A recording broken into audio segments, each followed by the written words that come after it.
तलगान इलाका बस्ती शाहीनाबाद से पुकार टीवी का नुमाइंदा आपको खुश आमदेद कहता है। बस्ती शाहीनाबाद में इस वक्त जो है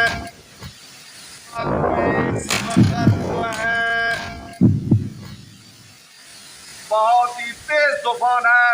तकरीबन 80-90 किलोमीटर फी घंटा से जो हवाएं चल रहे हैं, 100 तक भी इसकी रफ्तार जा सकती है। बहुत तेज रफ्तार है इस वक्त, तूफान बहुत ज्यादा है इस वक्त बस्ती शाहीनाबाद पे। 1 घंटे से ज्यादा टाइम हो गया है बारिश को बरसते हुए।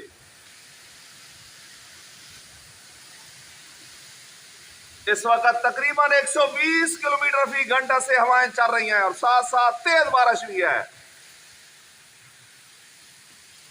आंधी को देखते हुए कैमरामैन भी परेशान हो गए।